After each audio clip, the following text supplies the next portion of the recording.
എല്ലാ കൂട്ടുകാർക്കും നല്ലൊരു ദിവസം ആശംസിച്ചുകൊണ്ട് മാമ്പഴത്തിന്റെ പുതിയ വീഡിയോയിലേക്ക് സ്വാഗതം. നമുക്ക് നേരെ ഗൗതമിന്റെ അളകനന്ദയുടെ ഇന്നത്തെ നല്ലൊരു വിശേഷം കണ്ടാലോ. അങ്ങനെ ഇന്നത്തെ വിശേഷത്തില് ഗൗതമിനെ ഫോൺ വിളിക്കുകയാണ് നന്ദ ഫോൺ വിളിച്ചപ്പോ അഭിരാമി ആരാന്ന് ചോദിച്ചപ്പോ ഗൗതമ കുറെ കള്ളത്തരങ്ങളൊക്കെ പറയണം. ഇത് കേട്ട് കഴിഞ്ഞപ്പോ നന്ദ പറഞ്ഞു, എനിക്ക് കൂടുതലൊന്നും അറിയണ്ട, ഞാൻ ഗൗതം സാറിന്റെ കള്ളത്തരം കേൾക്കാനല്ല ഇങ്ങോട്ട് വിളിച്ചതെന്ന് പറയാം. ഗൗതം സാർ പറഞ്ഞു മുഴുവൻ കള്ളത്തരമാന്നുള്ള കാര്യം എനിക്ക് അറിയാന്ന് പറയാം. ഇത് കേട്ടതും ഗൗതം പറഞ്ഞു, നന്ദ പ്ലീസ് ഒന്നും പറയണ്ട, എനിക്ക് സത്യങ്ങളൊക്കെ മനസ്സിലായി. ഞാൻ ADGP ഓഫീസിൽ പോയിട്ടുണ്ടായിരുന്നു. സാർ എന്താ പറഞ്ഞേ? ഒഫീഷ്യൽ ആയിട്ടുള്ള കാര്യത്തിന് വേണ്ടി സാറ് പോയിരുന്നല്ലേ? അഭിരാമിയും ചുമന്നുകൊണ്ട് നടക്കുന്നതാണോ സാറിന്റെ ഒഫീഷ്യൽ കാര്യം? അതിനെക്കുറിച്ചൊക്കെ എന്നോട് ADGP പറഞ്ഞിട്ടുണ്ടായിരുന്നു. അതുകൊണ്ട് കൂടുതൽ എനിക്കൊന്നും വിസ്തീകരിക്കാനല്ല. ഇത് കേട്ടതും ഗൗതം പെട്ടെന്ന്, നീ എന്തിനാ ADGP ഓഫീസിൽ പോയെന്ന് ചോദിക്കാം. ആവശ്യം ഉണ്ടായിട്ട് തന്നെയാ പോയത്, അതുകൊണ്ടല്ലേ പല സത്യങ്ങളും എനിക്ക് അറിയാൻ പറ്റിയത്. ഒരു കാര്യം ഞാൻ പറഞ്ഞേക്കാം, സാറ് പറയുന്ന നുണയൊന്നും കേട്ട് വിശ്വസിച്ചുകൊണ്ടിരിക്കാൻ എനിക്ക് താല്പര്യമില്ല. ഇപ്പോൾ ഞാൻ എവിടെയാ ഉള്ളതെന്നറിയാവോ? നിങ്ങൾ മുമ്പ് കിടന്നിരുന്ന ആ ഹോസ്പിറ്റലാണ്. ഇപ്പൊ ഞാൻ അവിടെയുണ്ട്. എത്രയും പെടുന്ന് ഗൗതം സാർ ഇങ്ങോട്ട് വരണമെന്ന് പറയാ. ഇത് കേട്ടതും ഗൗതം പറഞ്ഞു, ഇല്ല ഇപ്പൊ എനിക്ക് വരാൻ സാധിക്കില്ലെന്ന് പറയാ.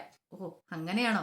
അന്നൊരു കാര്യം ഞാൻ പറഞ്ഞേക്കാം, എത്രയും പെട്ടെന്ന് വന്നില്ലെങ്കിൽ ഇപ്പൊ സാർ എവിടെ ഉള്ളെങ്കിൽ എനിക്ക് അങ്ങോട്ട് എത്തിപ്പെടാനായിട്ട് അധിക ദൂരത്തിന്റെ ഒന്നും ആവശ്യമില്ല. പറഞ്ഞു കേട്ടല്ലോ, കുറച്ച് സമയം ഞാൻ തരും. ആ സമയത്തിനുള്ളിൽ എന്റെ അടുത്തേക്ക് വരണം. എനിക്ക് കുറച്ച് ഇമ്പോർട്ടന്റ് ആയിട്ടുള്ള കാര്യങ്ങളൊക്കെ സംസാരിക്കാണ്ട്. അത് ഫോണിൽ കൂടെ പറയാൻ പറ്റുന്ന കാര്യങ്ങളില്ല.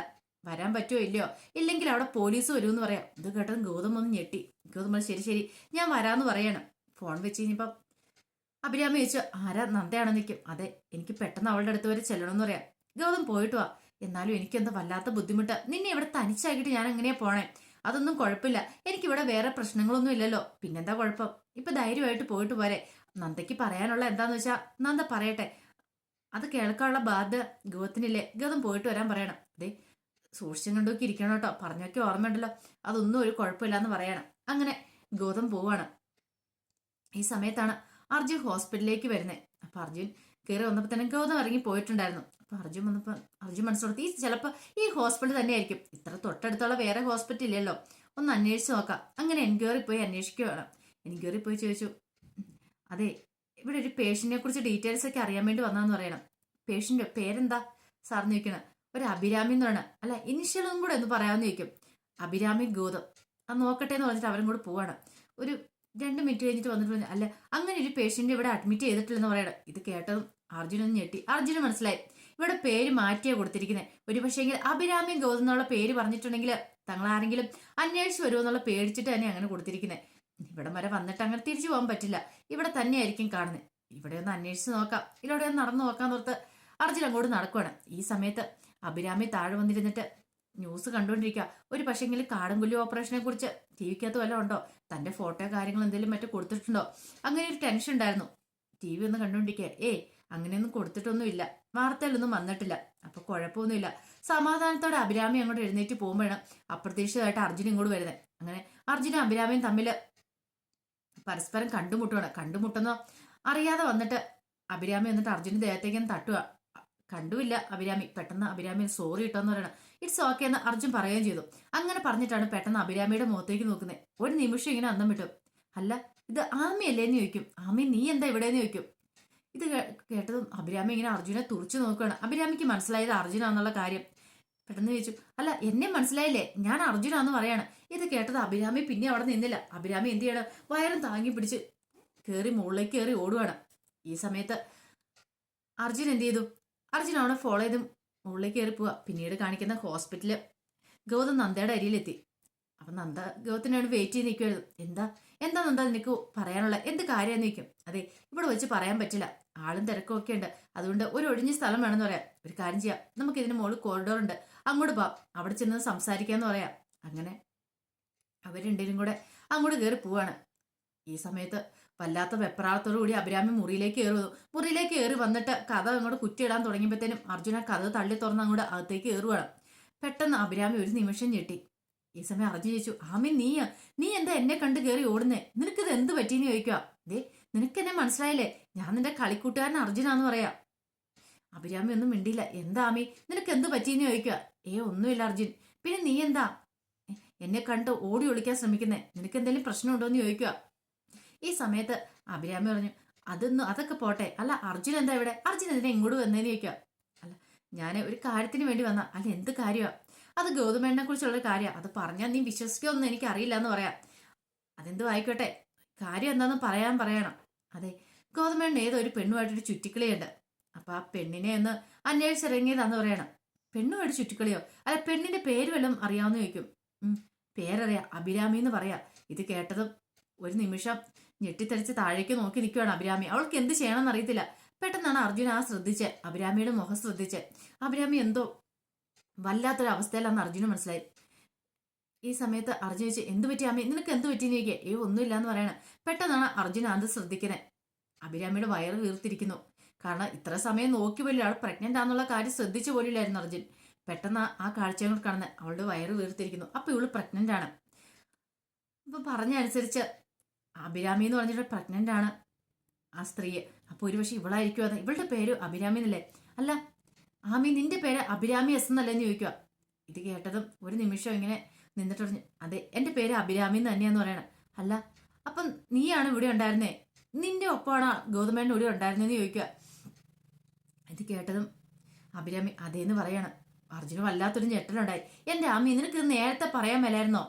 ഗൗതമേണ്ണൻ ഇതിനെക്കുറിച്ചൊന്നും പറഞ്ഞില്ല. എനിക്ക് നിന്നെ പെട്ടെന്ന് കണ്ട് മനസ്സിലായില്ല. അഭിരാമി എന്നുള്ള പേര് കേട്ടുപോലും എനിക്ക് മനസ്സിലായില്ല. പെട്ടെന്ന് അർജുന് മനസ്സിലായി കൂടെ പഴയ ഒരു ക്യാമ്പൊക്കെ ഓർമ്മ വരുവാണ്. ആ NCC കേട്ടിന്റെ ആ ക്യാമ്പൊക്കെ ഓർമ്മ വരുവാണ്. അങ്ങനെ പെട്ടെന്ന് ഓർത്തു, നീ എന്താ എന്നോട് ഇതൊന്നും പറയാതിരുന്നേ? നീ എന്നിട്ട് എന്നെ കണ്ട് എന്താ ഓടിയെന്ന് ചോദിക്കുക. ഞാനാണെങ്കിൽ അഭിരാമി എന്നുള്ള പേര് എന്റെ മനസ്സിലില്ല. കാരണം ട്യൂഷൻ സെന്ററിൽ ചെന്ന് കഴിയുമ്പോൾ അഭിരാമി എന്ന് പേര് വിളിക്കുമ്പോൾ ആ ഒരു ഓർമ്മ മാത്രമേ എനിക്കുള്ളൂ. അല്ലാതെ നമ്മൾ ആമി എന്നല്ലേ വിളിച്ചോണ്ടിരിക്കണേ. അതുകൊണ്ട് ആ പേര് പോലും ഇല്ല. അതുകൊണ്ട് എന്റെ മനസ്സിലേക്ക് പെട്ടെന്ന് ഈ അഭിരാമി എന്നുള്ള പേര് പോലും വന്നില്ല എന്ന് പറയാം. ഈ സമയം പറഞ്ഞു, ഓ എന്റെ ദൈവം, എന്ത് ചെയ്യാനാ, ഞാനിത് ഗൗതമേണ്ണനെ ഒന്ന് വിളിച്ച് പറയട്ടെ, ഞാനിവിടെ എത്തിയിട്ടൊന്ന് പറയട്ടെ എന്ന് പറഞ്ഞ് ഫോൺ എടുത്ത് വിളിക്കാൻ തുടങ്ങുമ്പോഴത്തേനും അഭിരാമി പറഞ്ഞു വേണ്ടാന്ന് പറഞ്ഞ് ആ കയ്യിലേക്ക് അവിടെ കയറി പിടിക്കണം. അതെന്താ, ഞാൻ ഗൗതമേണ്ണനെ വിളിച്ച് നിന്റെ അടുത്ത് എത്തിയെന്ന് പറയണ്ടേന്നേക്കും. വേണ്ട അർജുൻ, ഇപ്പൊ പറയണ്ടെന്ന് പറയും. എന്താ ആമി, നിനക്ക് എന്ത് പറ്റി? നിനക്ക് എന്തെങ്കിലും പ്രശ്നമുണ്ടോ? എന്താ കാര്യം എന്ന് ചോദിക്കാം. അതെ, നീ ഉദ്ദേശിക്കുന്നുള്ളൊരു അഭിരാമി അല്ല ഇപ്പൊ ഞാനെന്ന് പറയണേ. നീ എന്തൊക്കെയാ പറയണേ? അതെ, ഞാന് അഭിരാമി അല്ല ഇപ്പൊ, ഞാൻ ക്യാപ്റ്റൻ അഖിലയാന്ന് പറയണം. അത് കേട്ടതും അർജുനൻ ഞെട്ടി. നീ എന്തൊക്കെയാ പറയണേ? അതെ, ഞാൻ ക്യാപ്റ്റൻ അഖിലയാണ്. നിങ്ങൾക്ക് അറിയത്തില്ലാത്ത വലിയൊരു സത്യമുണ്ട്.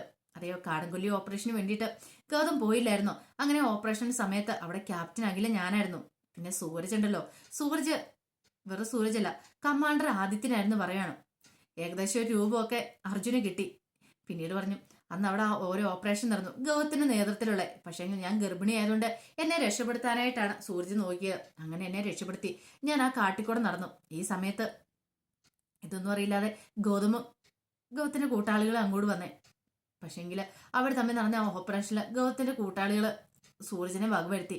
പക്ഷെ ഇത് ഞാൻ പിന്നീട് അറിഞ്ഞത്. ഗൗതം പറഞ്ഞതിന് ശേഷം പിന്നീട് ഞാൻ ഇനി കാര്യങ്ങളൊക്കെ അറിയുന്നത്. പക്ഷെ ഞാൻ രക്ഷപ്പെട്ടു പോയ സമയത്ത് ഗൗതത്തിന്റെ മുന്നിൽ പെട്ടു. ഗൗതത്തിന് എന്നെ മനസ്സിലായില്ല. ഞാൻ ക്യാപ്റ്റൻ അഖിലയാന്നുള്ള കാര്യമൊന്നും മനസ്സിലായില്ല. ഞാൻ ആമയാന്ന് മാത്രം വിചാരിച്ചുകൊണ്ടിരുന്നത്. അവസാനമാണ് ഗൗതത്തോട് ഞാൻ തന്നെ പറഞ്ഞത് ഞാൻ ക്യാപ്റ്റൻ അഖിലയാണ്, ആമയല്ല എന്നുള്ള സത്യം. അങ്ങനെയാണ് ഞാൻ ഇവിടെ എത്തിപ്പെട്ടതെന്ന് പറയാം. ഇത് കേട്ടതും അറിഞ്ഞു ചോദിച്ചു, നീയോ, നിനക്കിത് എങ്ങനെ സാധിച്ചെന്ന് പറയണം. അതിനെക്കുറിച്ചൊന്നും ഇനി കൂടുതലൊന്നും എനിക്ക് പറയാല്ല. കാരണം സംഘടനാ പ്രവർത്തനമായിട്ട് ഞാൻ നടന്ന സമയത്താണ് അങ്ങനെ ഒരു കാര്യങ്ങളൊക്കെ ഉണ്ടായത്. ഇനിയിപ്പോൾ അതിനെക്കുറിച്ച് പറഞ്ഞിട്ട് കാര്യമില്ല. എൻ്റെ വയറ്റിൽ വരുന്ന കുഞ്ഞിനെ രക്ഷിക്കാൻ വേണ്ടിയിട്ടാണ് ഇപ്പൊ ഗൗതം എന്നോടൊപ്പം നിൽക്കുന്നതെന്ന് പറയാം. ഇത് കേട്ട അർജുൻ പറഞ്ഞു, അല്ല ഗൗതമേണ്ണൻ എന്ത് വിചാരിച്ചാ? ഒരു പക്ഷേങ്കിൽ ഗൗതമേണ്ണനെ കുറ്റപ്പെടുത്തണ്ട. നിങ്ങൾ ഉദ്ദേശിക്കുന്ന പോലെ ഒന്നുമല്ല കാര്യങ്ങൾ. എനിക്കറിയാം ആമി, നിന്റെ മനസ്സ് എനിക്ക് മനസ്സിലാക്കാൻ പറ്റുന്നുണ്ട്. ഗൗതം അങ്ങനെ ഒരു കാര്യം എനിക്ക് വേണ്ടി ചെയ്തു തന്നിട്ടുണ്ടെങ്കിൽ സൂര്യ ചെയ്യുന്ന ഉപകാരത്തിന് പകരമായിട്ടാ, പ്രത്യുപകാരമായിട്ടാ ചെയ്തു തന്നിരിക്കുന്നത്. നിനക്കറിയാലോ അർജുൻ, അന്നും വെള്ളത്തിൽ മുങ്ങിത്താണ സമയത്ത് ഗൗതത്തിന്റെ ജീവൻ രക്ഷിച്ച സൂരജാണ്. അപ്പൊ സൂരജിന് കുഞ്ഞിനെ പുറത്തു കൊണ്ടുവരണം, അവനൊരു പോറല് പോലും ഏക്കരുത് എന്നൊരു ഉത്തമ ബോധ്യം ഉള്ളതുകൊണ്ട് മാത്രം ഗൗതം എന്നെ സഹായിച്ച് എന്നോടൊപ്പം നിൽക്കുന്നതെന്ന് പറയാം. പെട്ടെന്ന് അർജുൻ പറഞ്ഞു, എന്നാലും ഗൗതമായിട്ട് ഇപ്പൊ വല്ലാത്തൊരു പ്രതിസന്ധി ഘട്ടത്തിലാ. ആ നിനക്ക് അറിയാം അമ്മയെന്ന് ചോദിക്കുക. എനിക്കറിയാം, ഗൗതമിന്റെ മനസ്സറിയാൻ എനിക്ക് അറിയാൻ കഴിയുന്നുണ്ട്. ഗൗതത്തിന്റെ ജീവനം അപകടത്തിലാണെന്നറിയാം. പക്ഷെ എന്ത് ചെയ്യാനാ, എന്റെ വയറ്റിൽ വരുന്ന കുഞ്ഞിനെ രക്ഷിക്കാൻ വേണ്ടി എങ്ങനെയൊരു കാര്യം ചെയ്തേ. അർജുനാണെങ്കിൽ ആകെപ്പാടെ തകർന്ന അവസ്ഥയായിപ്പോയി. പുറലോകം പറഞ്ഞ എന്താ സംഭവിക്കാൻ പോകുന്നേ, പിന്നീട് എന്തൊക്കെ സംഭവിക്കും എന്നുള്ള കാര്യം ആമയോട് പറഞ്ഞ് ബോധ്യപ്പെടുത്താം. ആമി, നീ എങ്ങനെയെങ്കിലും ഗൗതമേട്ടനെ എന്നും രക്ഷിക്കണമെന്ന് പറയാം. ഈ സമയം ഗൗതം നന്ദയും കൂടെ മോള് കോറിഡോറിലെത്തി. എന്നിട്ട് ചോദിച്ചു, നന്ദ നിനക്ക് എന്താ എന്നോട് പറയാനുള്ളേ? എന്താണെന്ന് തുറന്നു പറയാണ്. ഇത് കേട്ട നന്ദ പറഞ്ഞു, എനിക്ക് കൂടുതലൊന്നും പറയാനില്ല, ഒരേ ഒരു ചോദ്യം മാത്രമേ ഉള്ളൂ. സത്യം പറ, ഈ അഭിരാമി ആരാന്ന് ചോദിക്കുക. ഇത് കേട്ടതും ഗൗതം പറഞ്ഞു, ഞാൻ നിന്നോട് ഇതിനെക്കുറിച്ച് പലവട്ടം പറഞ്ഞിട്ടുണ്ട്. എനിക്ക് അതിനെക്കുറിച്ച് സംസാരിക്കാൻ ഒട്ടും താല്പര്യമില്ലാത്ത കാര്യമാണ്. പിന്നെ നീ വീണ്ടും വീണ്ടും അതിങ്ങനെ ചോദിച്ചുകൊണ്ടിരിക്കേണ്ട കാര്യമില്ല. അതെ, ഇനി എന്തെങ്കിലും കള്ളത്തരം പറയാനുണ്ടോന്ന് അത് ഓർത്തുകൊണ്ട് മാത്രമേ ഞാൻ ചോദിച്ചേ. ഇത് കേട്ടതും പറഞ്ഞു, ഞാൻ പറഞ്ഞല്ലോ. ഇനി കൂടുതൽ ഇനി ഇപ്പൊ ഗൗതം സാറ് പറഞ്ഞത് വിഷമിക്കണ്ട. പറഞ്ഞു കേട്ടല്ലോ. അഭിരാമി ആരാന്നുള്ള കാര്യം അറിയാം. ക്യാപ്റ്റൻ അഖിലയല്ലേന്ന് ചോദിക്കുക. ഇത് കേട്ടതും ഗൗതം, നീ എന്താ പറഞ്ഞേ? എനിക്കറിയാം. അതെ, എനിക്ക് ഒരു കാര്യം മാത്രം അറിഞ്ഞാൽ മതി. നിങ്ങൾ എന്തിനാ അവരെ സംരക്ഷിക്കുന്നത്? അത് മാത്രം അറിഞ്ഞാൽ മതി. ക്യാപ്റ്റൻ അഖില ആരാ എന്നുള്ള കാര്യം കൂടെ എനിക്ക് അറിയണമെന്ന് പറയാം. ഇത് പറഞ്ഞില്ലെങ്കിൽ അറിയാലോ, പോലീസ് ഇവിടെ വരും അവളെ കൊണ്ടുപോകാനായിട്ട്. അത് ഞാൻ ചെയ്യണോന്ന് ചോദിക്കുക. വേണ്ട വേണ്ട. ദേ, നീ എന്താ നന്ദ ഇങ്ങനെയൊന്നും പറയരുത്. ഇങ്ങനെ ചിന്തിക്കുക പോലും ചെയ്യില്ലെന്ന് പറയണം. ഞാനൊരു പോലീസുകാരന്റെ മോളാന്ന് നിനക്ക് അറിയാലോ. അതുകൊണ്ട് തന്നെ ഞാനിത് പറയണേ. സത്യം പറ, ഈ ക്യാപ്റ്റൻ അഖില തന്നെയാണോ അഭിരാമിന്ന് ചോദിക്കുക. ഇല്ലെങ്കിൽ പോലീസിനെ ഇപ്പം ഞാൻ വിളിക്കുമെന്ന് പറയാം. അവസാനം ഗൗതത്തിന് കീഴടങ്ങേണ്ടി വന്നു. ഗൗതം പറഞ്ഞു, അതെ, ക്യാപ്റ്റൻ അഖില തന്നെ അഭിരാമി എന്ന് പറയണം. നന്ദയ്ക്ക് വല്ലാത്തൊരു ഞെട്ടല. നന്ദ പറഞ്ഞു, എന്നാലും ഞാൻ ഇത്രയ്ക്ക് വിചാരിച്ചില്ല. ഒരു ടെററിസ്റ്റോടൊപ്പം നീ എങ്ങനെ തോന്നി ഇങ്ങനെയൊക്കെ? കാടൻകുല്ലി വെച്ചുണ്ടായ ആ സംഭവങ്ങളൊക്കെ അതിനുശേഷമല്ലേ? അവളുടെ മേനിയിൽ അങ്ങോട്ട് വീണുപോയി കാണുമായിരിക്കും. ഒരു പോലീസുകാരനായ സാറ് ഇങ്ങനെയൊക്കെ അധപതിക്കും ഞാൻ സ്വപ്നത്തിൽ പോലും വിചാരിച്ചില്ല. അല്ലെങ്കിലും പോലീസുകാരെ കുറിച്ച് പറയുമ്പോൾ ഒരു IPS ആരും പേടിക്കേണ്ട കാര്യമില്ല. അപ്പൊ തന്നെ എനിക്ക് തോന്നിയാണ് ഇതിൻ്റെ അകത്ത് എന്തോ ഒരു കളിയുണ്ടല്ലോ എന്ന്. ഇപ്പൊ എനിക്ക് ഉറപ്പായി. സാറ് ശരിക്കും എല്ലാവരോടും ഒപ്പം ചേർന്ന്, അല്ല, സാർ ഇപ്പൊ അവൾക്ക് വേണ്ടിയിട്ട് എല്ലാരും വഞ്ചിച്ചോണ്ടിരിക്കുവല്ലേ. ഇപ്പൊ സാറ് ശരിക്കും ഒരു പക്ക ക്രിമിനലാന്ന് പറയാം. ഇത് കേട്ടോ ഗൗതം പറഞ്ഞു, നന്ദ നീ എന്തൊക്കെയാ പറയണേ? ഞാൻ പറഞ്ഞാൽ എന്താ തെറ്റിരിക്കുന്നേ? സാറ് ചെയ്യുന്ന രാജ്യദ്രോഹ കുറ്റമല്ലേ ചെയ്യുന്നേ? സാറ് പക്ക ക്രിമിനലാ. അവളെ സംരക്ഷിക്കുക. നാളെ അറിയാൻ പോകുന്നേ IPS എന്നുള്ള പദവി ആയിരിക്കില്ല സാറിന് കിട്ടാൻ പോകുന്നത്. ഒരു ക്രിമിനലിന്റെ പദവി ആയിരിക്കും സാറിന് കിട്ടാൻ പോകുന്ന പറയാം. അറിയാലോ നന്ദ, നീ ഇത് പുറത്താടും പറയല്. പുറത്താടും പറയലല്ലേ? എനിക്കറിയാം, ഞാനൊരു പോലീസുകാരന്റെ മോളാ. എനിക്ക് ഇതിനോടൊപ്പം നിൽക്കാനായിട്ട് പറ്റില്ല. നേരെ വാ നേരെ പോകുന്നുള്ള സ്വഭാവം എന്റേത്. ഒരിക്കലും എനിക്കിത് അംഗീകരിച്ചു തരാൻ പറ്റില്ല. വെറും ഒരു പുറമേനി അഴുകില് അവളുടെ അഴുകി വീണ അവളെ സംരക്ഷിച്ചു വരുന്ന ഗൗതം സാറിനോട് എനിക്ക് കൂടുതലൊന്നും പറയാനില്ല.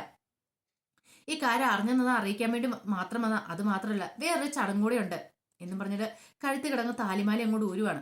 ഇനി നമ്മൾ തമ്മിലൊരു ബന്ധമില്ല എന്നെന്നും പറഞ്ഞ് ആ താലിമാലി അങ്ങ് നീട്ടുവാണ്. എന്ത് ചെയ്യണമെന്ന് അറിയില്ലാതെ ഗൗതം നിൽക്കുക. അപ്പൊ അതിന്റെ വിശേഷങ്ങളൊക്കെയാണ് നമ്മൾ കണ്ടത്.